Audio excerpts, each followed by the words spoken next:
يا صباح الفل والورد والياسمين على عيونكم يا حلوين. ازيكم يا حبايبي، عاملين ايه؟ انا غاسله معانا هنا السمك، هنعمل معانا سمك صياديه النهارده. غاسله معانا السمك، طبعا انتوا عارفين هو انا غاسلاه بالخل والليمون، مخلي النخشوش بتاعه ابيض كده زي ما انتوا شايفين. هو كان نخشوشه احمر. انا كنت غاسلاه معاكم في الفيديو اللي قبل كده. انا هعمله ازاي؟ هعمله بالدقه دي دقه عندي كده، في ده كمون وده كزبره. دول يا حبيب قلبي يا حبايبي دولت، بقلبهم كده على شويه ملح، وبحشي بيهم الايه، السمك بتاعي قبل ما اقليه. لو انا هقليه بس من غير ما اكون هعمله في صيديه، بعمل له الدقه اللي هي توم بفلفل بقى بشطه بخضره محشي كده يعني. لكن انا علشان هحطه لسه في الطماطم بقى والبصل والدنيا اللي انتوا عارفينها دي في الفرن، بحط عليه الكمون والكزبره. دواء السمك هحشي بالكمون والكزبره، واحطه في الايه، في الدقيق. هحشيه معانا كده بالكمون والكزبره. معلش عشان بتحرك بايد واحده عشان التصوير وكده. ما بكترش طبعا علشان الملح، انا اصلا مش مكتره كميه الملح عندي هنا. بعمل الايه كده، ومن هنا على طول على الايه، على الدقيق. بعمله دقيق كده وبحطه في الزيت. معلش عشان التصوير عندي ما هوش كويس، عشان النور قطع عليا، معلش استحملوني. احنا بنتعرض لمواقف الصراحة، ربنا ما يوريكم، يعني بتحرجنا جدا المواقف دي. بعمل كده، هعمل كمان واحد معايا.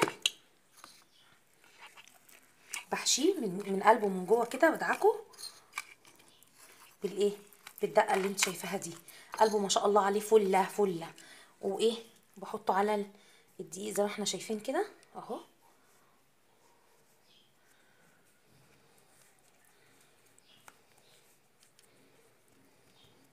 بس كده بنفضه طبعا من الدقيق، واحطه في الزيت على طول. هاخده على الزيت على طول. بصي طبعا الزيت السمك انا ما بحبش ان انا احط زيت سمك، يكون مكان تحمير اي حاجه طبعا، بطاطس بتنجان واي حاجه من كده. لانه بصي بتقلي فيه السمك وخلاص، ما بيتحمرش تاني. ما بتاخديهوش لاي حاجه تانية، انت بترميه. هتحمريه في الزيت، هتقليه قليه كويسه، وبعد كده هنعمل له ايه، صلصه الايه، صلصه قولوا معايا اللهم ذكرنا يا رب. الصلصه بتاعت الصيديه اللي هندخلها بيها الفرن. هرجع لكم تاني كده يا حبايبي اهو. تتحمروا من جنب والجنب التاني، انا لسه قلبهم، على الجنب التاني اهو. احمرهم كويس، واحمر بقيه الحاجه معانا، وايه، واكمل معانا بقى ايه الصلصه. هعمل معاكم هنا الرز. هعمل معاكم الرز كده لما يكون البتاع اتحمر.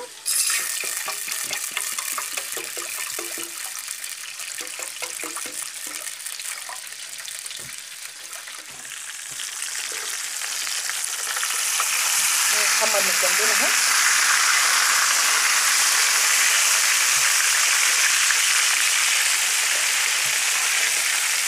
ان شاء الله هنتحمر. بصفيه كده من الزيت.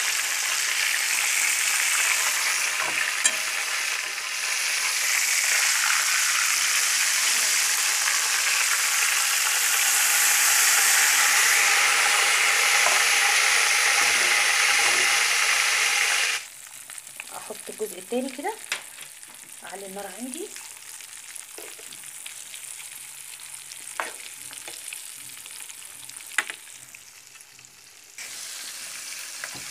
الرز عندي الميه غلت زي ما انتم شايفين كده، هسقطه.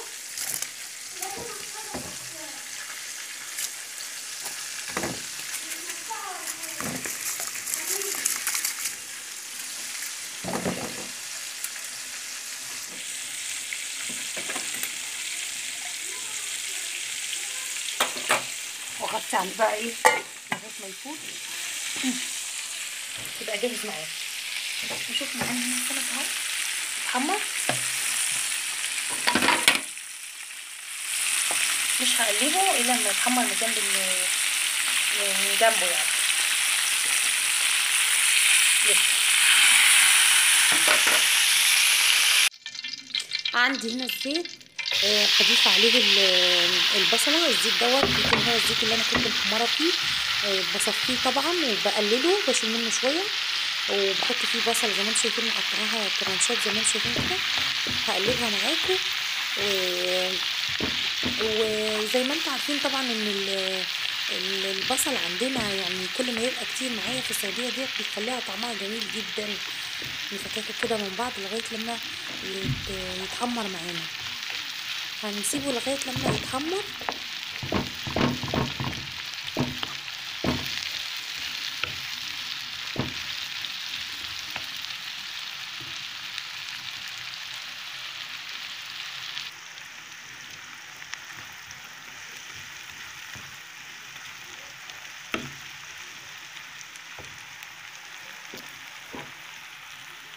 واضيف معانا هنا الكمون بقى والكمون والملح عليهم يعني. اهم حاجه معانا ان الكمون ده نضيفه على الزيت زي ما احنا بنعمل كده علشان يتحمص ويزيد حلاوه. بصي يا حبايبي، البهارات لما بتتحط على زيت بتزيد حلاوه، بتتحمص، بتطلع ريحه بتاعتها، بتشميها كانها لسه جايه من عند العطار او كانها لسه مسخونه، معنى صح يعني. هنسيبها بقى مع بعض لغايه لما تحمر جامد، وبعد كده نبقى ننزل عليها الايه الطماطم. معايا البصل زي ما انتم شايفين كده يا حبايبي، احمرت زي ما انتم شايفين كده ما شاء الله عليها، وبقى لونها جميل. هضيف بقى عليها الايه الطماطم بتاعتي.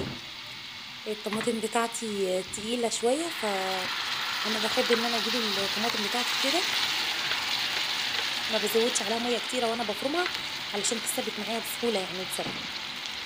هضيف بقى معايا الطماطم، هقلبها مع البصله كده كويس ماشي، وايه واسيبها لغايه لما تتسبك خالص.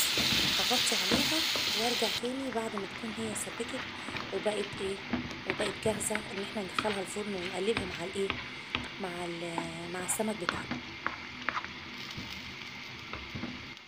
كده معانا يا حبايبي الصلصه بتاعتنا بقت جاهزه، اتسبكت وبقت جميله ازاي، جابسه وجميله ازاي ما شاء الله عليها.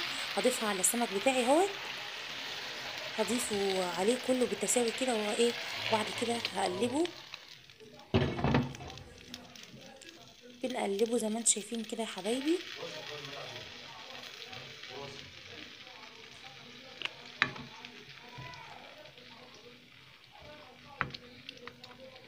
وانا عندي هنا انا حاطه طبعا ميه مغليه على النار، هضيفها طبعا ايه للطاسه بتاعتي دي علشان ايه طبعا تشيل كل اي بواقي عندي من الصلصه اللي انا كنت بنزلها، وايه وبعد كده احطها عليها بس كده. طبعا انا مظبطه الحدق بتاعي ومظبطه حاجتي وكده، ده ميتي جاهزه. بكون انا في الوقت دوت مسخنه الفرن وعلى نار حاميه، وبدخلها الفرن، وبعد ما تغلي وتفور كده من الجناب ومن كل حته بوطي عليها وبهدي عليها خالص خالص، وبعد كده بولع عليها الشوايه لو ما كانتش احمرت من فوق. معانا اهيت يا حبايبي، انا دخلتها الفرن زي ما انتم شايفين كده فقفقت خالص اهيت وفارت زي ما انتم شايفين كده هي فارت. انا هوطي عليها خالص واوطي عليها واطفي عليها اقفل عليها الفرن، ونرجع تاني لما تكون استوت نشوف عملت ايه. وبكده حبايبي ما شاء الله جميله جميله جميله ما شاء الله زي ما انتم شايفين كده. احمرت من فوق اهوت، انا مولعه لها شويه شويه في الاخر ما شاء الله. وكده هي جاهزه يا حبايبي، تتاكل مع شويه رز ابيض ما شاء الله تحفه تحفه تحفه، مش محتاجه اي حاجه جنبها، مغمسه نفسها زي اللي بيقولوا. يلا يا حبايبي ادعمينا بقى بلايك، ولو عجبك الفيديو اشتركي معايا في القناه لو ما كنتيش مشتركه، وفعلي جرس عشان يوصلك كل جديد. يلا حبايب قلبي في رعايه الله، والسلام عليكم ورحمه الله وبركاته.